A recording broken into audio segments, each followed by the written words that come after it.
สบายดีผู้สาว ครั้งแรกหรือเปล่าน้องครั้งแรกหรือเปล่ามาฮะโอ้หมู่บ้านเจ้าบ่มีบ่โอ้มีแต่แม่คนสี่เนาะ ไปจากคนมื้อนี้นะ2 คนอันนี้คือชาวบ้านพี่น้องก็เจ้าไปเอาปลาเด้เฮาสิเว้าซื้อกับบ่ได้ทุกคนคันสิเว้าซื้อคือชาวบ้านก็สิไล่หนีบ่ตาเมื่อพี่น้องก็เลยเฮาก็สิเอาปลาที่บ่มีหัวบ่มีตีนในเขตชนบทหมู่บ้านคนสี่เด้อันนี้คือผู้สาวโสดยังโสดยังซิงบ่เจ้า สาวบางแกงล่องมีที่ผู้สาวโสดเด้พี่น้องอันนี้คือผู้สาวโสดเด้อทุกคนอันนี้สาวบางแกงล่องบ่นี่บ่แม่นชนบทบ้านเฮาหาเงินหาคำแต่บัดนี้ทุกคนไปจักมื้อเลยเจ้าน่ะ3 มื้อแล้วผัวได้บ่มาบ่ผัวมันนอนอยู่เฮือ มันนอน ยามตอนแรงๆนี่ก็คือชาวบ้านกาสิเกียมเลยเด้อทุกคนนี่ทุกคนเวลาชาวบ้านไปเอาปลาทั้งสาวบ้านเลยพี่น้องโอ้โคตรลายเลยทุกคนบางคนกับโคมไผ่โคมมันพิสัยไผ่พิสัยมันนะทุกคนเห็นบ่วิถีชีวิตเขียนชนบทดำรงชีวิตบรรยากาศยามค่ำคืนทุกคนสาวบ้านคนสีเขาเจ้ากาสิเอาปลาในเขตชนบทหมู่บ้านนี่ปลาที่เฮาหายากเลยพี่น้องออกอยู่บ่มื้อนี้ม่านอยู่บ่เบิ่งผลงานเจ้ามื้อนี้ได้โอ้อ๋อทุกคนแสดงว่ากลางคืนออกหลายเนาะมันออกเวลากลางคืนเห็นบ่เต็มเลยทีนี้ทุกคนนี่แม่นหมดเห็นบ่มันจะเป็นสีเม็ดสีขาวๆเก็บได้บ่เป็นก้อนหรือว่าเป็นน้ำอันนี้นะเป็นก้อนเป็นน้ำได้ยังไงเป็นเม็ดใหญ่ๆเลยเบิ้นบ่เฮ้สิเงี้ยปลานี่ผลงานเพิ่นมาเบิ้นทำกันทุกคนเอาบิ๊บไปเลยโอ้โอ้งามเนาะของเจ้าเนาะเรียกปอได้ลายนะไม่เท่าเนาะนางอันนี้บ่ไปขายเป็นไม่เท่าว่าจังใดขายขายเป็นถ้วยบ่ถ้วยนึงเท่าใด20,000โอ้นี่ทุกคนเห็นบ่เขาเจ้าเอาปลาที่เฮาเว้าซื้อบ่ได้เวลาสอนทุกคนไอ้เจ็บประเดกใดเด้อทุกคนอันนี้โอ้สุดยอดเลยทุกคนเลยนี่อันนี้ยังตามกับ200,000 กีบได้อยู่ทุกคนเห็นบ่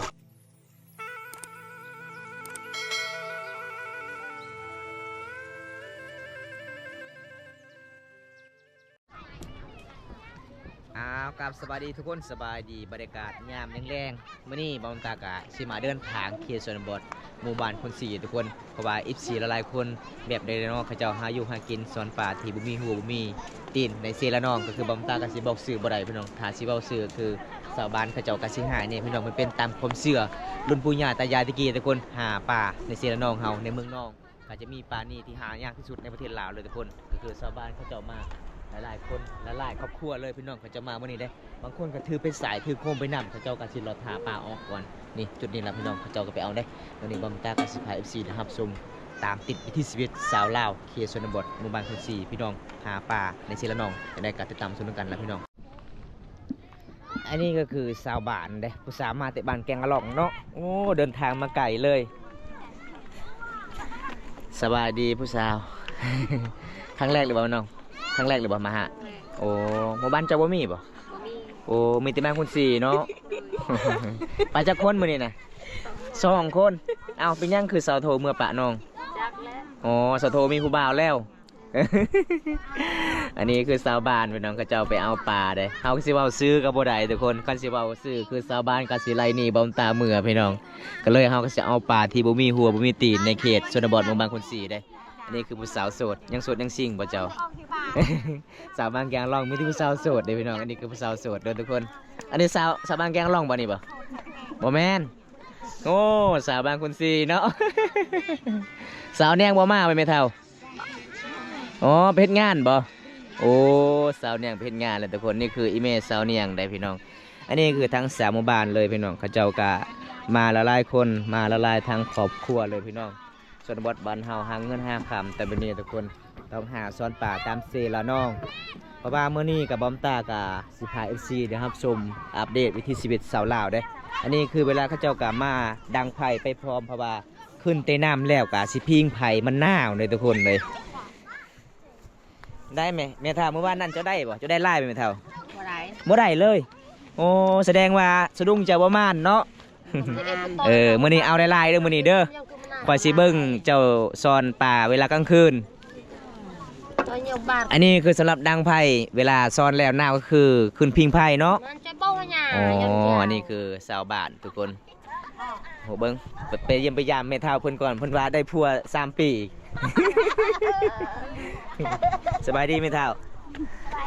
ไปจักมื้อเลยเจ้าไปจักมื้อเลยเจ้านะ3 มื้อแล้วผัวได้บ่มาบ่โอ้เป็นยังผัวยังน้อยบ่มาแม่นอนอยู่เฮือ มัน น น้อยอายุจักปีแล้วผัวของแม่มื้อนี้จักปีแล้ว60 ปี 60 ปีอีกเอ้าคือบำตามาตอนนั้นคือ3 ปีเจ้าเบาบ่ พี่น้องเอ้ยตลกหลายพี่น้องเอ้ยอันนี้คือไอ้แม่เพิ่นเด้สาวบางคนสีที่บำตาไปแจกเสื้อผ้าแล้วก็เห็นแม่เฒ่าเพิ่นขูดยังบองพี่น้องอันนี้คือก็สิเอาปลาเนาะถ้าได้หลายเฮาก็สิได้ขายแน่โอ้พอได้ซื้อเกลือไปนัวเพิ่นน้องก็สิมาหรือบ่ทาง3หมู่บ้านเฮานี่ล่ะดำรงชีวิตทุกคนนี่ก็คือเป็นหมู่บ้านคุณสีเด้นอกที่สุดกับตัวเมืองน้องเฮาพี่น้องสะดวกลาวแขวงสนเขตชาวบ้านมาละลายคนบางคนก็ใส่มองบางคนก็ใส่เบ็ดพี่น้องบรรยากาศยามแลงเด้อทุกคนสุดยอดหลายเลยขอบใจเด้อแม่เฒ่าเด้อบอมตากับชิซอนคือกันล่ะทุกคนมื้อนี้ก็หมดคืนล่ะทุกคนได้สิอยู่น้ำเซละนองกับสาวหมู่บ้านเลยทุกคนนี่สาวหมู่บ้านทุกคนเด้แม่ยังจะเว้าแม่เฒ่าภาษายังค่อยบ่ฮู้เด้อจะเว้าฮะไปบ่ได้ยินเลยแม่เฒ่าเว้านะลานังอ้าวมะขามจะบ่ได้จี้กินได้บ่จ้าหกเลยจ้าโอ้เหาะละจ้าเพิ่นว่าดิบเลยกินเลยบ่ได้จี้บ่ได้เฝ้าเลยเนาะแสดงว่าแค่ของแม่เฒ่านี่ยังแข็งๆอยู่ได้ไม่ต้องคือจะเธอผัดเนี่ยไปดูมาปีคนโดนพุทธิคอยเคาะนี่ทุกคนครับอีเมเพื่อนนอนไปเลยรอทาก่อนเพื่อนบ่าผักฟอนย้อนอารมณ์กันเนาะพอมีแห้งเนาะมวนหลายเลยทุกคนงามตอนแรงๆนี่ก็คือชาวบ้านกาซิเกียมเลยทุกคนหาอยู่หากินทุกคนเห็นบ่ไล่เลยทุกคนตกประมาณ60 กว่าคนเลยจุดนี้เลยทุกคนเขาเจ้าหาอยู่หากินพี่น้องสุดยอดลายเลยชาวบ้านเป็นแต่ม่วนลายพี่น้อง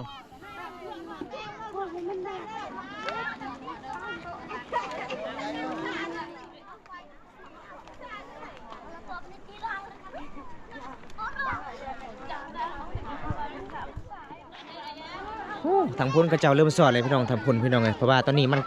ก็สิเริ่มค่ำเนี่ยมันก็สิบดแจงบันไดทุกคนจะม่วนหลาย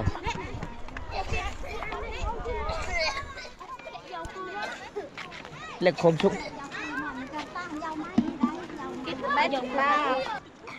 ตอนนี้สาบานกับข้าเจ้ากับสิซอนแล้วทุกคนเห็นบ่ทั้งสามบ้านเลยพี่น้องโอ้โคตรลายเลยทุกคนบางคนกับโคมไผ่โคมมันพิสัยไผ่พิสัยมันนะทุกคนเห็นบ่วิถีชีวิตเขียนชนบทดำรงชีวิตบรรยากาศยามค่ำคืนทุกคนสาวบ้านคนสีข้าเจ้ากะสิเอาปลาในเขตชนบทหมู่บ้านนี่ปลาที่เฮาหายากเลยพี่น้องเป็นตะม่วนลายทุกคนเลยสุดยอดลายเดี๋ยวบางตั้งสีเลาะให้ FC ได้รับชมก่อนทุกคนนี่ทั้งสามหมู่บ้านเลยข้าเจ้ากะไปเล่นแถวเดี๋ยวพี่น้องเห็นบ่สุดยอดเลย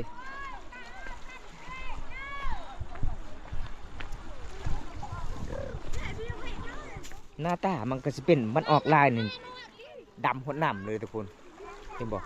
ชาวบ้านเขาเจ้าก็ต้องคอยซ้อนคอยตักแบบนี้แหละพี่น้องทางสาวหมู่บ้านคนสี่เลยโอ้น่าสินับว่าใดทุกคนชาวบ้านมาลายสุดยอดเป็นแต่ม้วนลายเลยนี่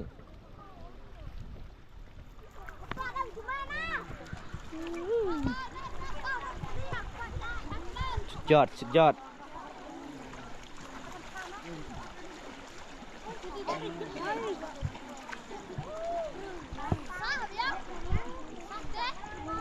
นี่เห็นบ่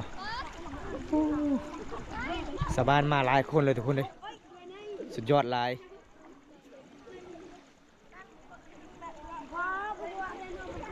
ไอ้นี่คือป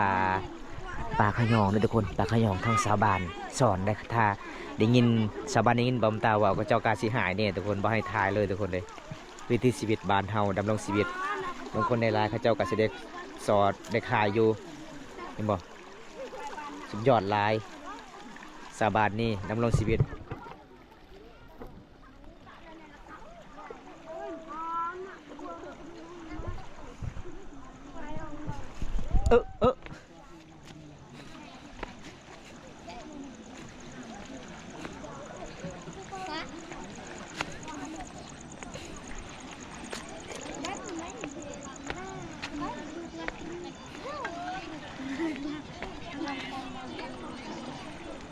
ม่านบ่อสะพุดม่านบ่อพายโอ้คนซ้อนข้าวเดียวทุกคนเพื่อนก็ได้อยู่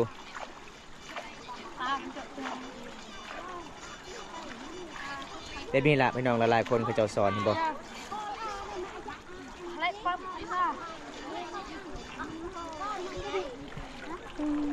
ใส่เจ้าบริซ้อนบ่ผู้สาวบ่มีมุ้ง เป็นบ่าวตะเบิดบ่มีสะดุกทุกคนไปจอบเบิ่งผู้บ่าวเนาะ เป็นบ่าวสอนบ่เป็นเป็นบ่าวตะดักสอนบ่เป็นได้สาบานแกงกะลองเป็นตาสะอ้อนลายเลยหมู่บ้านนี้เขาเจ้าเอาปลา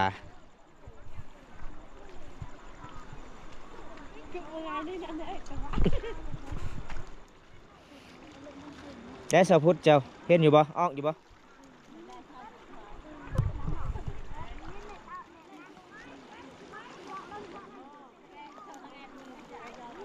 ปลาเมทัลจะไปเห็นหุ่งเลยเพสายมันนะบ่ได้แจ้งเลยเพสายเบิดแล้วสิเห็นในรุ่งสิเพเลยเพิ่นว่าเพสายของเพิ่นเบิ่งทุกคนเห็นบ่ชาวบ้านเป็นเลี้ยนแถวปู๊สุดยอดเลยเป็นตะม่วนหลายเวลากลางคืนทุกคนบอมตากันจนนับบ่ได้พี่น้องประมาณ100 กว่าคนเลยทุกคน100 กว่าคนก็จะเอาปลาอยู่นี่ในเมืองนอกเฮาก็มี3 หมู่บ้านนี่ล่ะพี่น้องมีปลานี่ได้ทุกคนคอยสอนคอยตักแบบนี้ล่ะตามชนบทบ้านเฮาชุมเผารูมังกรหมู่บ้านคน4เมืองนองแขงสนาเขตเด้อทุกคน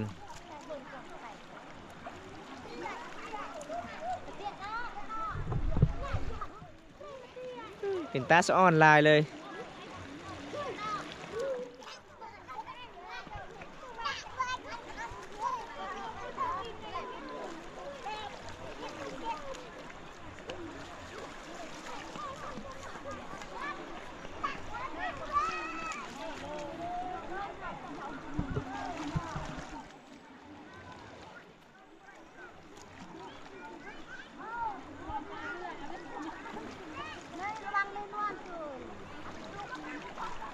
ยังเจ้าสาวพุทธเอาไปบ่มาเลยเจ้าอยู่นี่ตลอด สาวพุทธนี่บ่ได้แหละบ่ไปบ่มาเลยทุกคนบางคนมีภาษาตักนั่นตลอดได้บ่สาวนอยนี่ตักเอาเลย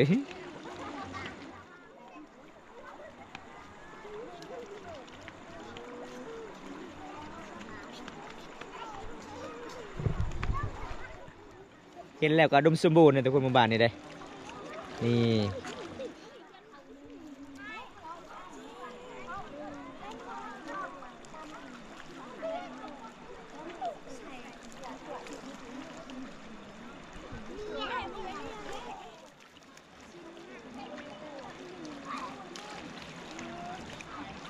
จะเรียนแถวตัวนี้ครับพูน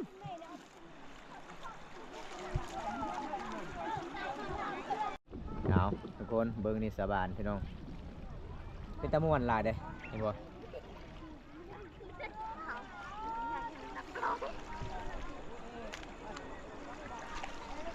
มานบ่ซะสุกมานอยู่เนาะโอ้ซ้ำก็เฮ็ดบุญเลยทุกคนเห็นบ่ปู้ ดกวดเลยสุดยอดลาย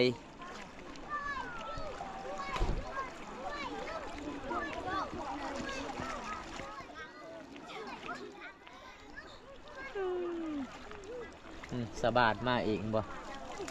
มาแล้วมาอีกมาเรื่อยๆไปเลยคือจอไปเอาปลามองเดียวนั่งทางสาวหมู่บ้านในประเทศลาวเฮาก็มีในหมู่บ้านนี้แหละพี่น้องหากินแบบนี้เลยทุกคนสุดยอดลาย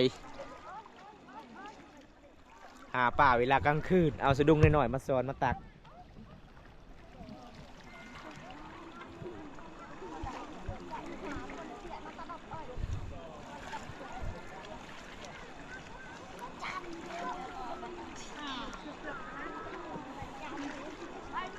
คักเนาะแม่เฒ่าบ่ไปบ่มาเลยแม่เฒ่าอยู่นี่ตลอด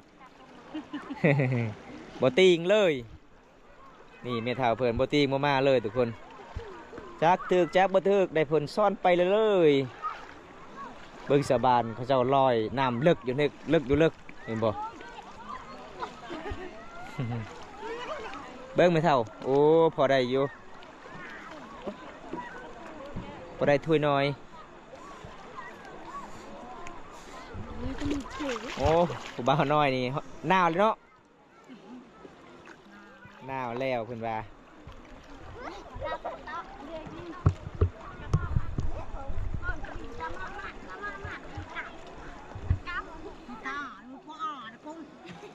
เต้ากลับเลยแก่ก่อน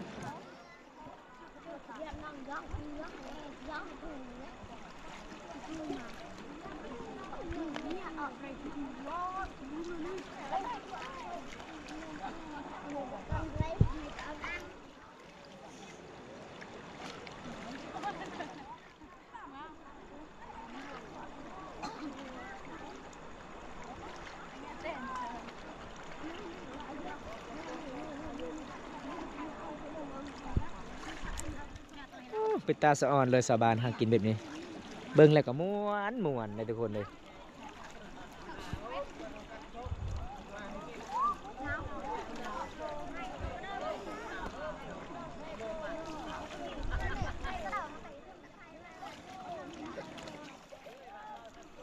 ประมาณ160 170กว่าคน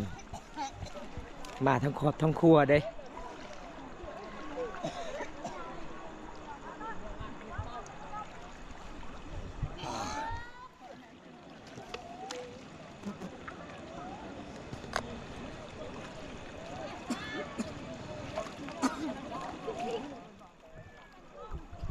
นี่ทุกคน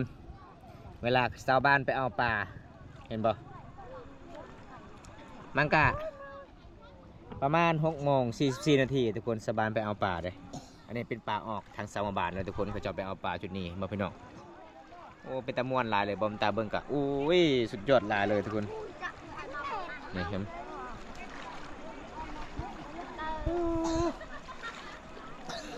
เป็นตาสะอ้อนเลยเมื่อวานนี่หาอยู่หากิน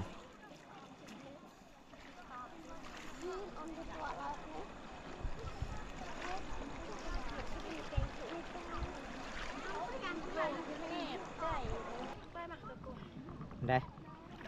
ออกอยู่บ่มื้อนี้ม่านอยู่บ่เบิ่งผลงานเจ้ามื้อนี้ได้โอ้อ๋อ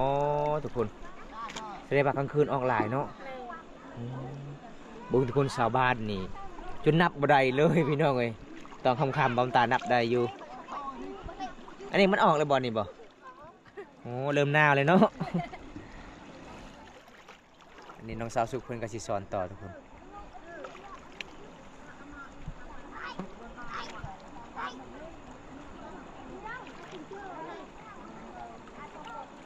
ไปพอดีแล้ว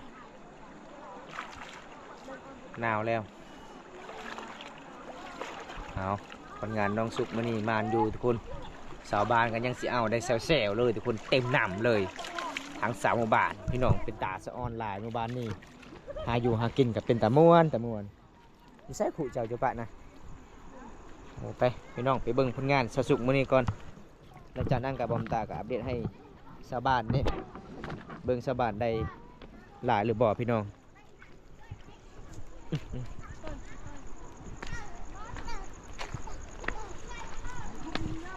เอา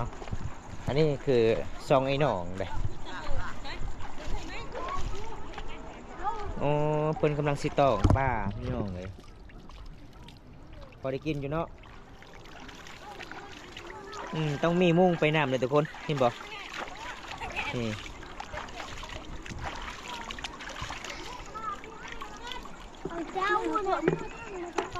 เอาพอได้ซ้อนอยู่แจ้เขาเจ้าได้หลายแต่เสียสุกออกหมันหรือบ่นี่ใครอันหวานครับ นี่ออกหมดแล้วมุงเจ้านี่เบิ้งนี่ปลาออกอันนี้นี่ปลาออกเบิ้งนี่เห็นบ่ ปลาออกคนหลายเลยทุกคนตอนนี้น้องสาวสุกเพิ่นก็สิเอาปลาก่อนเอาขยะก่อน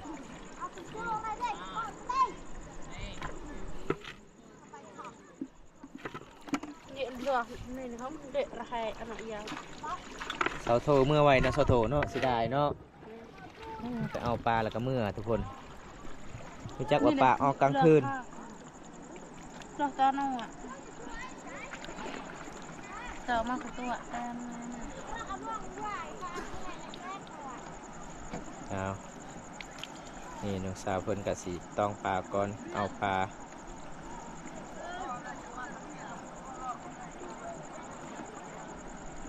ยากเลยเนาะเวลาสิตองปลาเนี่ยเนาะเพื่อสิได้กิน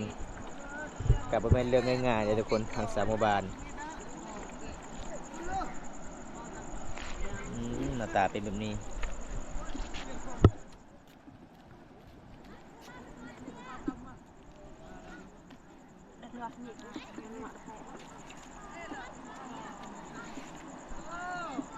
ตัวแต่หนวดนี่ทาง เบิ่งทุกคนมันออกเป็นเม็ดดำๆเลยทุกคนเห็นบ่มันออกเวลากลางคืนเห็นบ่เต็มเลยทีนี้ทุกคนนี่แม่นหมดเห็นบ่มันจะเป็นสีเม็ดสีขาวๆแม่เนี่ยทุกคนเป็นตาซ้อเลยสบานได้กลางคืนพี่น้องเห่าซ่อนกลางเว้นกันมันก็สิบ่ออกแสดงว่าปลานี่มันถึกแดดบ่ได้ทุกคนออกเวลาอากาศเย็น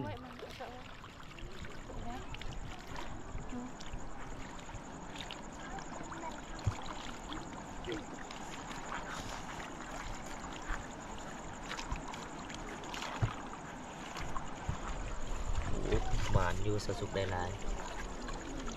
แต่ขยะนี่บ่ได้ลายแล้วขยะนี่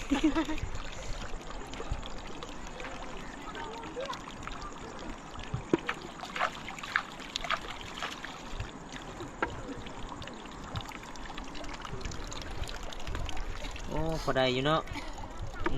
พอได้กินอยู่สาบานยังแซวๆอยู่ทางลุ่มพี่น้องเจ้าเอาอยู่เมื่อคืนนี้บางคนก็ได้เต็มขู่ก็มีเลย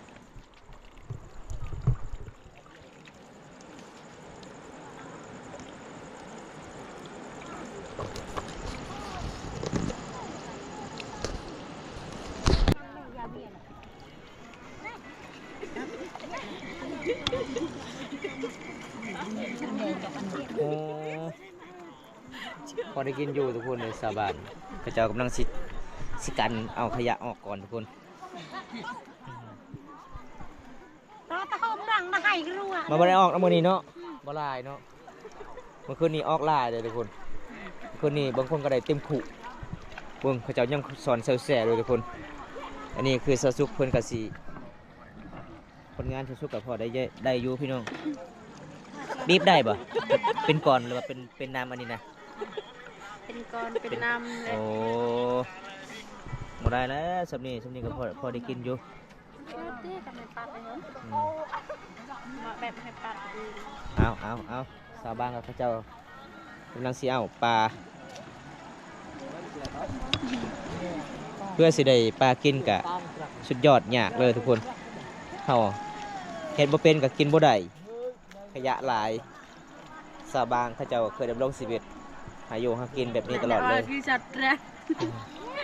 เนี่ยจะมาเบิ่มบีบบ่ได้ถอกเลยโอ้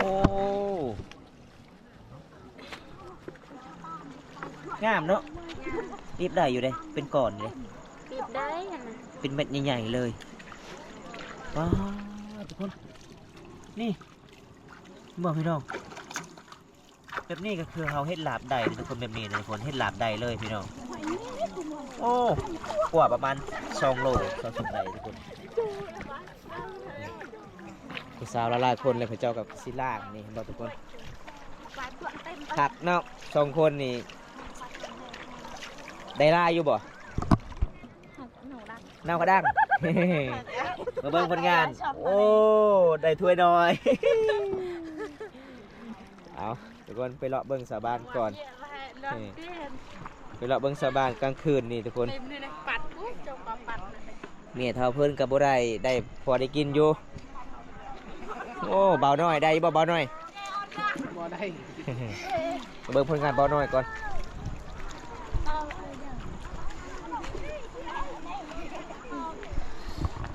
เบิ่งผลงานเจ้าเบิ้นบ่เฮ้สิเงี้ยปลา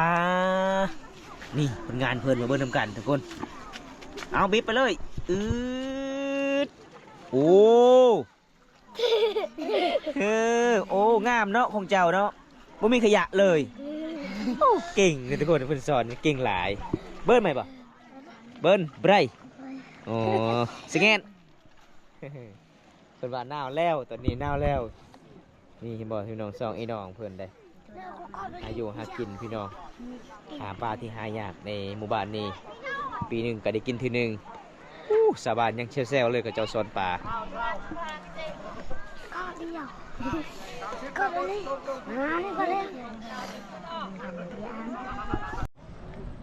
เป็นยังไงเจ้าผลงานเจ้าวันนี้ฮะม่านบ่โอ้ม่านคือกันเลยพี่น้องเลยเพิ่นใส่ทุงย่างเลยพี่น้องเก่งเนาะหาอยู่หากินเป็นตะม่วนหลายเลยโอเคเรียกพอได้หลายนะไม่เท่าเนาะโอ้พี่น้องเลยยอดเลยไม่เท่าพุ่นเชิญนางอันนี่บ่โอ้ลูกเจ้าเป็นไม่เท่า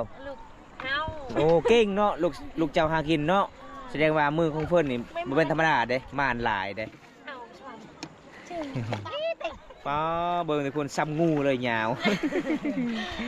สิขายเป็นไม่เท่าว่าจังใดขายขายเป็นถ้วยบ่ถ้วยหนึงเท่าใด20,000โอ้พอได้ซื้อคือปิ้งนัวเนาะ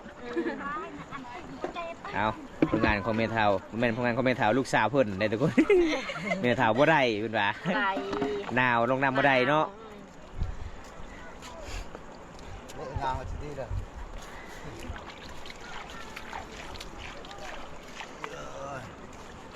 นี่ทุกคนเห็นบ่เขาจะเอาปลาที่เฮาเว้าซื้อบ่ได้เวลาสอนทุกคน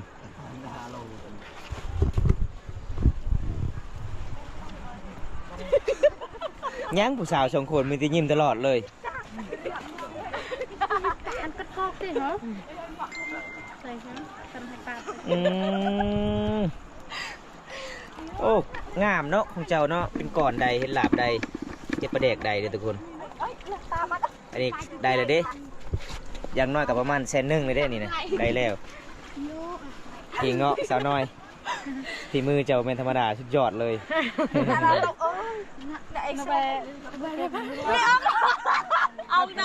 เอาทางนี้คือขี้ทางนี้เอากินในได้ของเจ้า2 คนเนี่ยเนื้อก็ดังบุญบาบุฮูคือกันทุกคนแต่ของน้องสาวเพื่อนนี่งามพี่น้องโอ้สุดยอดเลยทุกคนเลยนี่สุดยอด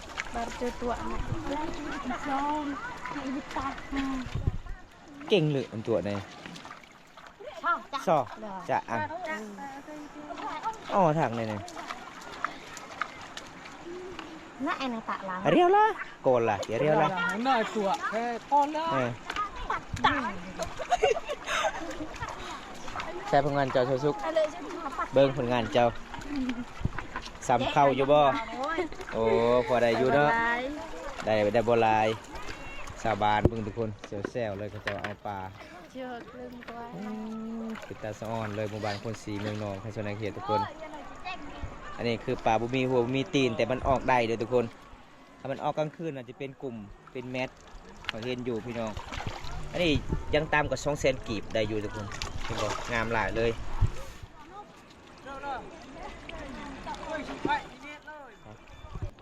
บางคนหนาวแล้วสิกลับบ้านเลยเนาะโอ้ยโอ้ยเห็นบ่ เกือบแควล้นทุกคนเบิ่งอยู่ในน้ำนี่ชาวบ้านก็เขาเจ้ามาทางชาวหมู่บ้านเนี่ยทุกคนเห็นบ่นี่เขาเจ้ามาเอาปลากับเวลากลางคืนเป็นตะม่วนเลยครั้งแรกในชีวิตเลยที่เห็นชาวลาวหาอยู่หากินทางชาวหมู่บ้านจุดนี้เขาเจ้าก็ดังไฟพิงไฟอากาศหนาวบ่ทุกคน